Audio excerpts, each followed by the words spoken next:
ભર્તૃહરિની શૈલી. શૈલી એટલે શું? મને કહો. શૈલી એટલે શું? શૈલી એટલે ભાષા.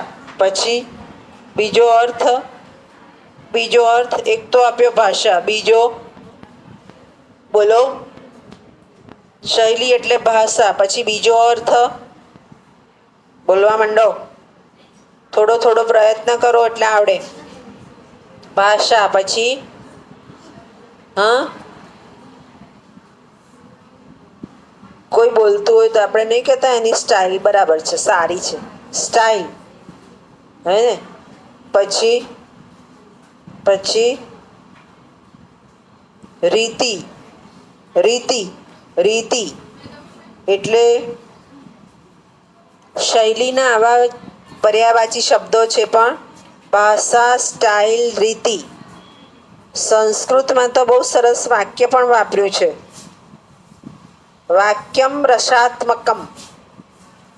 કોઈ વાક્ય બોલાય તો રસવાળું હોવું જોઈએ. રસ નહીં પડે તો એ વાક્ય ગમતું નથી. હવે સંસ્કૃત સાહિત્યમાં 3 પ્રકારની શૈલી વાપરી છે: વૈદર્ભી, ગૌડી અને પાંચાલી. આ સ્પર્ધાત્મક પરીક્ષાનો સવાલ છે. તમને પસંદ કરવાનું કે કઈ શૈલી સરળ, તો વૈદર્ભી શૈલી સરળ. વૈદર્ભી શૈલી. વૈદર્ભી શૈલી છે સામેવાળો માણસ સંસ્કૃત ન જાણતો હોય તો પણ એને અર્થ સમજ પડે. ગૌડી શૈલી અલ્પ સમાસવાળી હોય, વાંચતા સમજ પડી જાય. અને પાંચાલી. પાંચાલી એટલે દીર્ઘ સમાસ, ગદ્યમાં હોય, સમજ પડતા વાર લાગે. નીતિ શતકમાં વૈદર્ભી શૈલીનો પ્રયોગ કર્યો છે. આપણે ભાષાંતર જોયું તો આપણે ભાષાંતરમાં ખબર પડી જ જાય છે કે શું કહેવા માંગે છે. અમુક શબ્દમાં જ ના ખબર પડી, બાકી આપણને ખબર પડવા માંડે છે. સરળ શૈલી છે. બીજું મુક્તક કાવ્ય છે. તમે અસાઇનમેન્ટમાં લખ્યું મુક્તક એટલે મોતી સમાન ઝળહળતું. જે કહેવા માંગે છે એ આંખે ઉડીને વળગે એવું હોય. એમાંથી એક ચિત્ર ઊભું થાય. ફ્રેન્ડશિપ વિશે કીધું છે, સાચી મૈત્રી. તો આપણા જીવનમાં પણ મિત્રતા છે. આપણને પોતાને ખબર છે કે આ સાચો મિત્ર છે કે આ ખોટો મિત્ર છે. એક ચિત્ર ઊભું થાય છે એની શૈલીમાં. આવું કરવા જાય ત્યારે અલંકાર અને છંદનું માધ્યમ એણે જાળવેલું હોય. આપણે લખીએ છીએ ભાષાંતર વખતે કયો અલંકાર વાપર્યો છે.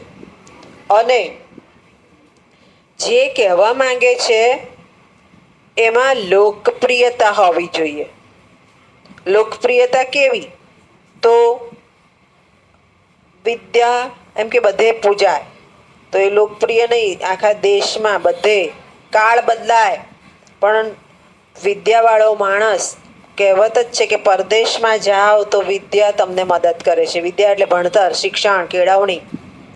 એટલે જગ્યા બદલાય, કાળ બદલાય, પરિસ્થિતિ બદલાય, પણ ભણેલો માણસ હશે તો શિક્ષણ સાથે કેળવણી આવશે અને એનો માર્ગ કાઢતા શીખશે. એટલે કેવું હોય? લોકપ્રિય હોય. એને પોતાને સમજ પડે કે આમાંથી હું માર્ગ કાઢી લઉં અને એની અંદરથી ઉપદેશ આપે. સીધે સીધું કહે તો કાઠું લાગે સમજવું, પણ આપણને સમજાવ્યું છે કે બધાને સમજાવાય પણ મૂર્ખને ના સમજાવાય.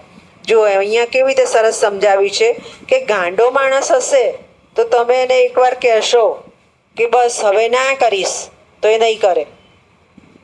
ગાંડો માણસ હશે, એનું મગજ નથી ચાલતું, અસ્થિર મગજ, તો એને તમે એકવાર કહી દેશો કે બેસ જા, અવાજ ના કરીશ, તો એ નહીં કરે. પણ અધકચરો માણસ હશે, જ્ઞાની હશે તો એ તમારી પાસે કોઈ ચર્ચા કરશે જ નહીં. એ સ્વીકારી લેશે કે મારે શું કરવું ને શું ના કરવું. પણ અધકચરો માણસ હશે તો એ આર્ગ્યુમેન્ટ કરશે, એના નિર્ણય પર નહીં જાય. એટલે મૂર્ખાને સમજાવી નથી શકાતું. કહેવાનો અર્થ એવો છે કે જે કંઈ કીધું છે એ દ્રષ્ટાંત દ્વારા સમજાવ્યું છે. એમ નથી કહી દેતા સીધું કે તને સમજ નહીં પડે. કોને સમજ નહીં પડે એમ સમજાવ્યું છે. એટલે ઉદ્દેશ પણ મળી જાય છે. અને આ રીતે આખી શૈલી છે એ નીતિ વિષયક બાબતો.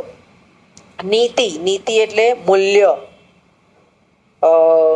આપણે જીવનમાં સંસ્કાર, જીવન કેવી રીતે જીવવું, આ બધા મૂલ્યો કહેવાય.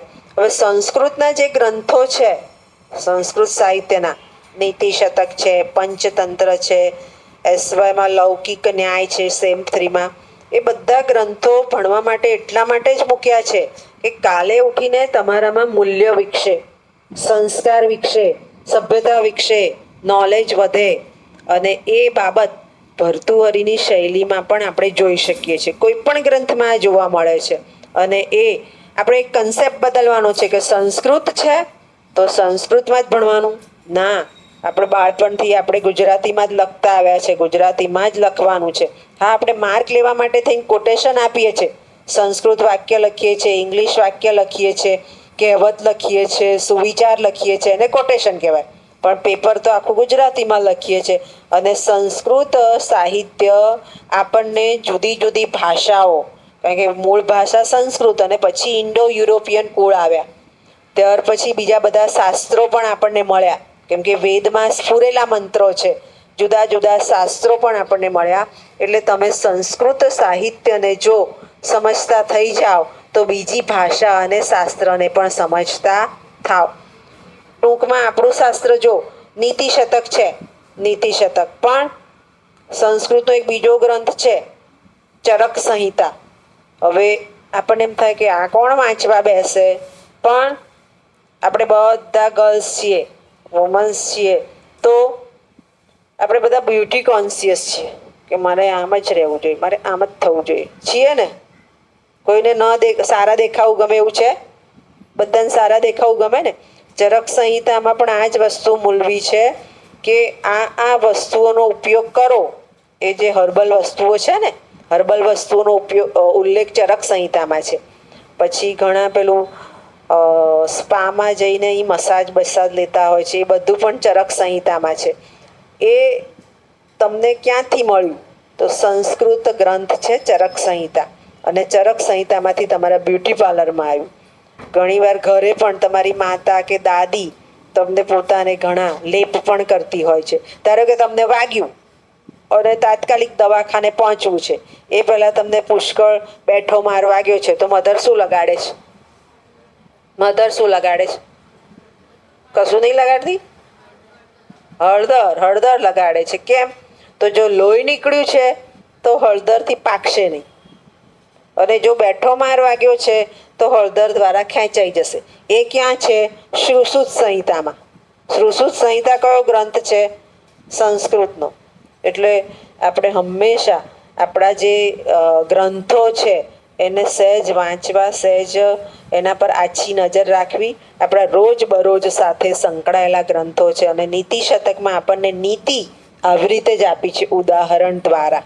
ખ્યાલ આવી ગયો? સમજ પડી ગઈ? શૈલી કઈ? વૈદર્ભી. હો ને? સમજ પડી ગઈ?